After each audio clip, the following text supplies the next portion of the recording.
Okay, so the story we're talking about today involves Prince William, Queen Camilla, and what is honestly one of the most quietly explosive moments the British royal family has had in years. And I know when people hear royal drama, they think it's going to be about some tabloid headline or a paparazzi photo, but this is different. This is about something that happened at Royal Ascot back in June 2024, and the full picture of what went down is only now being pieced together in 2026.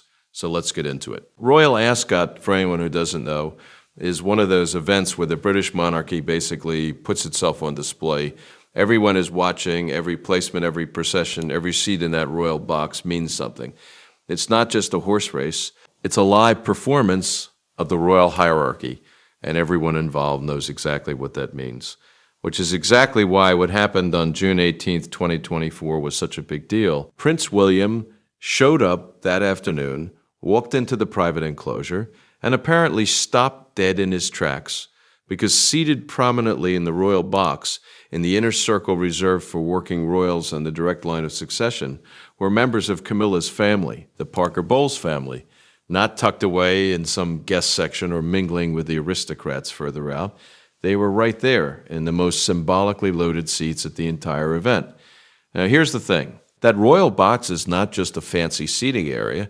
In the world of the Windsor institution, it's basically a physical statement of who belongs at the center of the monarchy, and the rule has always been that the people sitting there represent the sovereign line. Full stop. There's a whole process for who gets placed where, involving multiple offices, multiple sign-offs, and very deliberate choreography. So when William looked up and saw Camilla's family in those seats, without any prior notice or approval from his office, his reaction was immediate. Witnesses at the time said the atmosphere shifted fast. One courtier was apparently whispering into an earpiece, asking who had authorized the seating change because it didn't match what had been briefed that morning. Another aide was seen practically sprinting toward the administrative office, looking visibly stressed. And William himself reportedly went very quiet, not angry in an obvious way, but the kind of quiet that everyone around him apparently knew to be worse. And look, from William's perspective, you can understand why this would hit differently than a normal family disagreement. This isn't just about personal feelings toward Camilla or her kids. This is about what that moment represents institutionally. Because in the monarchy, everything that happens in public is read as a signal. Where you sit, how close you are, whether you're in the frame or out of it, all of it communicates something to the public, to foreign governments, to the press, to anyone paying attention. And by placing the Parker Bowles family in those seats, someone was effectively saying that they belonged at the center, that they were part of the inner circle of the future crown. William, from everything that's been reported, sees that as a direct problem. His whole approach to the monarchy is built around a very clear and deliberate image of who the crown actually is. Him, Catherine, and their children, that's the line. That's what the institution is supposed to project. Any visual or symbolic blurring of that, especially in a space as carefully managed as the royal box at Ascot, reads to him not as a gesture of family warmth, but as a challenge to that clarity. So when he couldn't get a straight answer about who authorized the change, and it became clear it had been pushed through without going through his office at all, he made a decision. He left early. This is Royal Ascot, one of the most photographed, most observed royal events on the calendar. And the future king quietly walked out before the final procession. No confrontation, no scene, no public statement, just a very deliberate absence. And for anyone inside the institution, that absence spoke volumes. The way the seating modification reportedly happened is actually the detail that makes this feel less like a family squabble and more like something calculated. According to sources who've spoken about the administrative side of this, the Parker Bowles family wasn't simply added to the list through normal channels. The arrangement was apparently pushed through by classifying it as a private family manifest rather than an official state seating chart. That classification meant it bypassed the standard review process that would normally require sign-off from multiple senior royal households, including William's office. One archival clerk apparently flagged it before the event, asking whether the placement should be halted since it lacked the required approval from the Prince of Wales's team. The response they got back was essentially that it had been authorized at the highest level and to proceed, So whoever made that call knew exactly what they were doing. They found a loophole, they used it deliberately, and they made sure it couldn't easily be stopped once it was set in motion. That's the part that reportedly made Williams' reaction less about anger and more about the realization that this wasn't an accident. An oversight would have been corrected the moment someone pointed it out. Instead, the response to the flag was essentially, keep going, which means that at some point someone decided that getting Camilla's family into those seats was worth bypassing the standard process for. And William, once he understood that, reportedly told a senior aide in a tone described as dangerously quiet that the lines had been moved without his consent. The tension that followed wasn't just between William and whoever orchestrated the seating. It spread through the entire enclosure. Catherine was apparently trying to keep things visibly calm while William's security and administrative teams were exchanging rapid messages, trying to understand what had happened and what was going to happen next. And the moment William left early, the whole thing shifted from a private dispute into something the institution would have to quietly deal with for a long time after. What happened after Ascot didn't play out in press conferences or public statements. It played out in spreadsheets, guest lists, and quietly closed doors. And honestly, that's what makes it so interesting to follow, because the way the Windsor institution handles internal conflict is almost never loud. It's administrative. It's the kind of retaliation you only notice if you know what you're looking at. In the weeks and months following that June afternoon, William's office moved fast.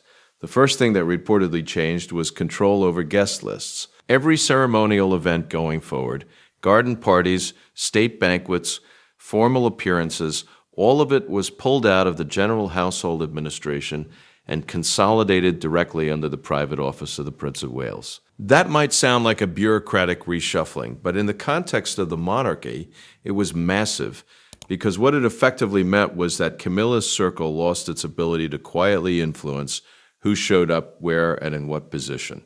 The mechanism that had been used at Ascot, slipping names into the right tier through the right channel, was essentially shut down.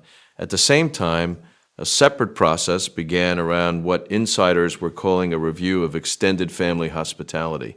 Things like access to royal transport, use of secondary residences, and ceremonial support that had previously been available to the Parker Bowles family were placed under what was officially framed as a budgetary efficiency review. Now, that kind of language is deliberately dry and bureaucratic, and that's the point.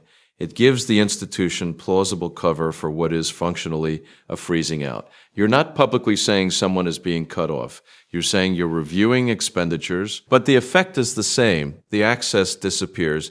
And then there's Catherine, because her role in all of this is one of the more quietly significant parts of the story. During the most tense hours of the Ascot fallout, she was described as completely composed, not in a performative way, but in a very deliberate, controlled way that people around them apparently read as its own kind of signal. There's a version of this situation where Catherine tries to smooth things over, tries to play the bridge between the two sides. That's not what happened. She stood entirely in alignment with William, and observers noted that her composure during that period was less about keeping the peace and more about reinforcing the boundary. Her silence on the matter, her visible solidarity, communicated very clearly to anyone watching that she was not going to be the soft entry point into changing William's position. This is where the story starts to feel less like a family disagreement and more like a structural power shift. Because what William was doing wasn't just reacting to one bad afternoon at a horse race. He was systematically reclaiming control over the machinery that shapes how the monarchy is seen publicly. And the message underneath all of it was consistent. The future reign will not have this kind of ambiguity built into it. Now, from Camilla's side of this, the situation is genuinely complicated because she and King Charles have been navigating a difficult balancing act for years. Charles clearly has deep personal loyalty to Camilla, and by extension, some degree of affection for her family. But he also knows, on a constitutional level, what the monarchy requires in terms of image and clarity. And with his health having been an ongoing concern, the question of how much energy he's willing to spend managing the fallout between his wife's circle and his son's office is a real one. Sources close to the situation have described Charles as genuinely torn, not in a way that's rendered him inactive, but in a way that's made it very difficult for him to come down firmly on either side. He wants harmony in his personal life. He also understands that the institution's long-term survival depends on the kind of clarity William is demanding, and those two things are not always pointing in the same direction. What that tension produced, at least in the period following Ascot, was a kind of administrative stalemate.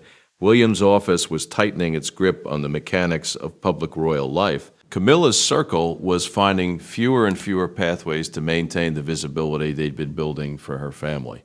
And Charles was reportedly more focused on managing the personal relationship with both parties than on making a definitive institutional call about who was right. That stalemate is significant because in the absence of a clear directive from the king, William effectively had the space to keep implementing his version of how things should work.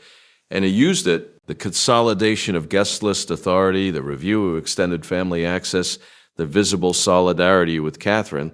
All of it added up to a very coherent strategy, not aggressive in an obvious way, but relentless in the direction it was moving. The people described as being in Camilla's orbit reportedly began to notice the shift pretty quickly. The invitations that had previously come through without much friction were now either delayed, reviewed, or quietly absent. The seats that had been accessible were no longer available in the same way, and the informal channels that had existed within the broader household administration, the ones that had made something like the Ascot arrangement even possible, were being closed off one by one. One way to read this is as William being petty or vindictive about a seating chart, but that reading misses the larger logic he's operating from, because the Ascot incident wasn't the first time something like this had happened. It was just the most visible, and from his perspective, each time something like this slips through without consequence, it creates a small precedent, a new normal, where the line between the direct succession and the extended family gets a little blurrier. And those precedents accumulate. In an institution built on precedent, that matters enormously. So the retaliation wasn't really about punishing anyone for one bad afternoon.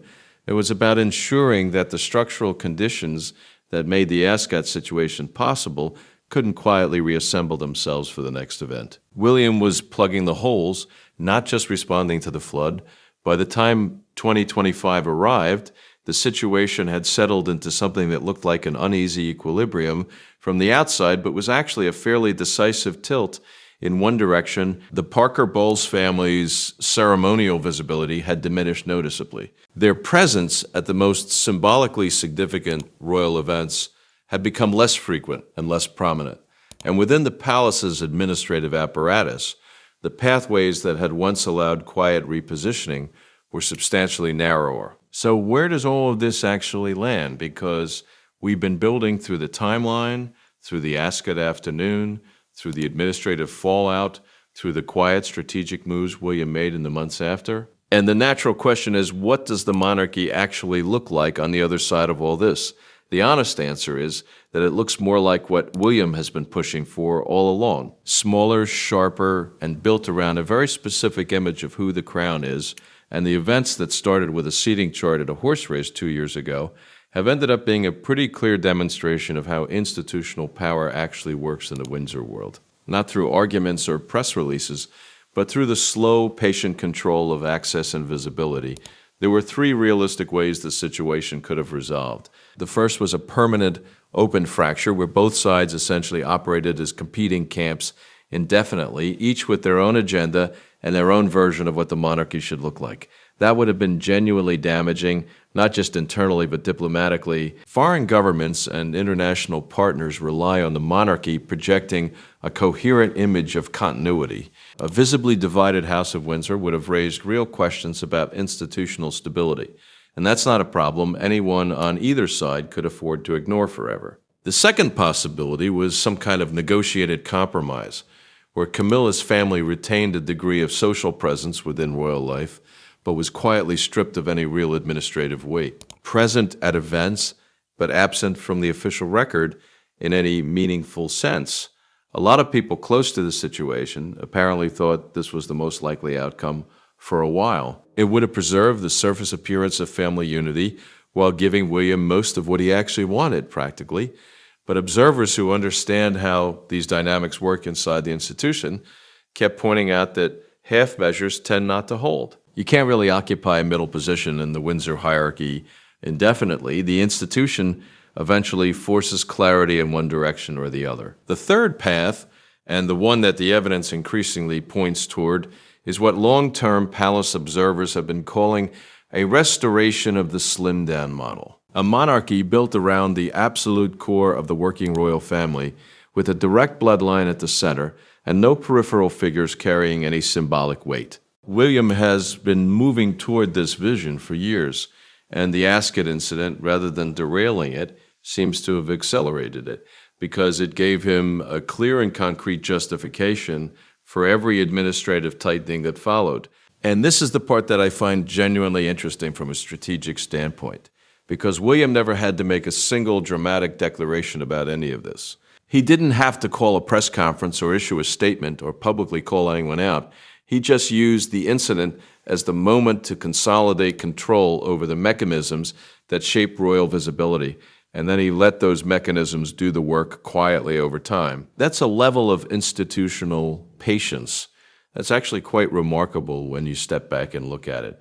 Camilla, to her credit, has navigated an incredibly difficult position throughout all of this.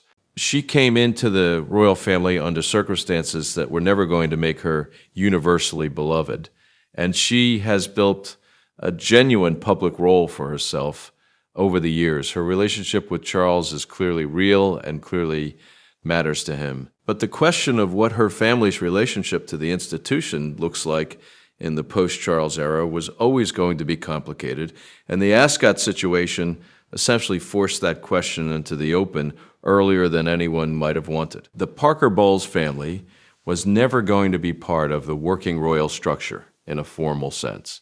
Nobody was seriously arguing for that. But there's a difference between being informally adjacent to the royal family in a social sense and being visually positioned within its most symbolically significant spaces. The latter is what William objected to, and honestly, from a purely institutional logic standpoint, his objection makes sense. The monarchy's authority rests heavily on the clarity of its image. The moment that image becomes crowded or ambiguous, it starts to lose the very thing that makes it function. What strikes me most about this whole situation is how much of it was conducted entirely through administrative channels that most people would never even think to look at. Guest lists, seating classifications, budget reviews, approval chains for ceremonial arrangements.